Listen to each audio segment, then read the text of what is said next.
Assalamualaikum warahmatullahi wabarakatuh. Perkenalkan, nama saya Khairul Nur Ilham dari kelompok 8. Alhamdulillah alamin, wassalatu wassalamu ala asrofil anbiya'i wal mursalin wa ala alihi washabihi ajmain, amma ba'du. Langsung saja tanpa berpanjang kata kelimah, saya di sini akan menjelaskan tentang konsep sistem komunikasi dan jaringan, topologi LAN, MAN, WAN, serta media transmisi. Untuk yang pertama yaitu latar belakang. Latar belakang di sini kami menjelaskan tentang perkembangan teknologi informasi membuat komunikasi semakin cepat dan efisien. Hampir seluruh aktivitas manusia kini tergantung pada sistem komunikasi dan jaringan komputer. Apalagi di era digital yang sekarang. Jaringan komputer mungkin mentransfer data dan informasi tanpa batas jarak dan waktu. Oleh karena itu, penting memahami konsep dasar komunikasi, jaringan, topologi, LAN, MAN, WAN, dan media transmisi. Untuk tujuan penulisan yaitu kami menjelaskan tentang memahami konsep sistem komunikasi dan jaringan komputer, mengetahui fungsi dan memanfaatkan jaringan pada sistem informasi, mengenal berbagai topologi jaringan serta kelebihan dan kekurangannya, memahami perbedaan LAN, MAN, dan WAN berdasarkan skala dan fungsinya, mempelajari berbagai jenis media transmisi baik berkabel maupun nirkabel. Assalamualaikum warahmatullahi wabarakatuh. Nama saya Isa, NIM 24170201129. Konsep dan fungsi komunikasi. Komunikasi berasal dari kata Latin communicare yang berarti membuat sama atau berbagi makna. Dalam konteks teknologi, komunikasi berarti proses penyampaian data dari pengirim ke penerima agar dapat dimengerti bersama. Tujuan komunikasi satunya menyampaikan informasi, dua mempengaruhi atau mengubah sikap pemahaman, tiga membangun hubungan sosial dan kerjasama. Fungsi komunikasi sebagai alat interaksi, koordinasi, dan penyampaian pesan dalam sistem jaringan. Pengertian dan manfaat jaringan. Pengertian. Jaringan komputer adalah sistem yang menghubungkan dua atau lebih perangkat untuk berbagi data, informasi, dan sumber daya. Manfaat utama. Media komunikasi memudahkan pengiriman pesan, file, dan video. Efisien dan cepat, proses transfer data berlangsung dalam hitungan detik. Sharing resource memungkinkan penggunaan printer, server, dan aplikasi bersama. Interaksi data memudahkan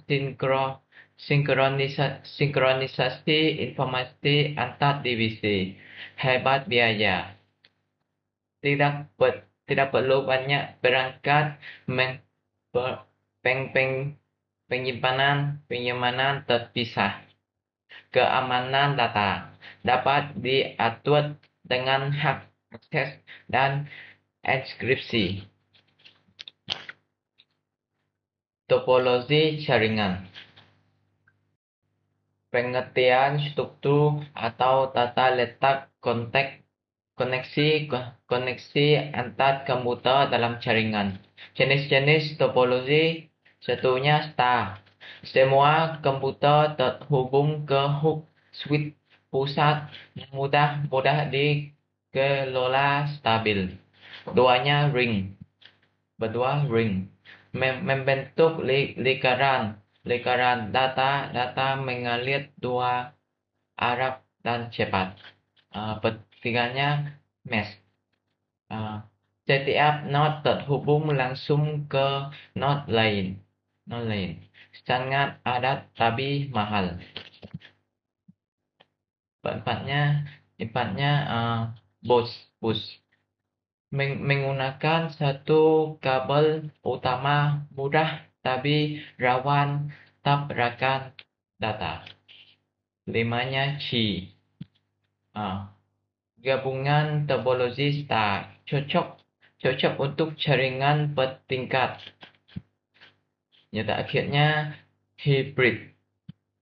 Kombinasi beberapa topologi fleksibel dan efisiensi. Assalamualaikum warahmatullahi wabarakatuh. Perkenalkan, nama saya Noval Zudi, NIM 25170208. Saya dari kelompok 8. Saya akan menjelaskan jenis jaringan, yaitu ada LAN, MAN, dan WAN. Yang pertama ada LAN, Local Area Network. Di antaranya ada area kecil, rumah, sekolah, kantor. Terus yang kedua ada kecepatannya tinggi, biaya rendah, mudah dikontrol. Yang kedua ada MAN, Metropolitan Area Network, yaitu area menengah satu kota, menghubungkan beberapa LAN digunakan untuk instansi atau universitas. Terus yang ketiga ada Wide Area Network, area sangat luas antar kota hingga antar negara. Terus ada menggunakan jaringan satelit atau fiber optik. Terus media transmisi dan jenis wireless. Media transmisi berkabel wired atau UTP, Uncertified, umum untuk LAN, koaksial kabel, tahan gangguan elektronik, fiber optik sampai kecepatan tinggi dan jarak jauh. Terus ada lagi media transmisi nirkabel wireless, Wi-Fi cepat, jangkauan terbatas, terus Bluetooth, jarak pendek, hemat energi, infrared, butuh posisi sejajar, aman dan interferensi. Ada lagi NVC, untuk transaksi digital cepat, jarak 10 cm. Zigbee, hemat daya untuk LAN, satelit, jangkauan global, biaya tinggi. Terus ada seluler, 4G atau 5G, luas di mobil tergantung sinyal operator. Kesimpulan dan saran. Kesimpulan sistem komunikasi dan jaringan sangat penting di dunia digital modern. Topologi menentukan struktur dan kinerja jaringan. LAN, MAN, dan WAN membentuk jaringan global yang saling terhubung. Media transmisi menentukan kecepatan dan keamanan data. Saran, rancang jaringan sesuai kebutuhan pengguna, pilih topologi dan media transmisi yang efisien. Yang terakhir, terus tingkatkan pemahaman teori dan praktik jaringan komputer untuk menghadapi perkembangan dan teknologi. Mungkin sekian dari kami kelompok 8. Assalamualaikum warahmatullahi wabarakatuh.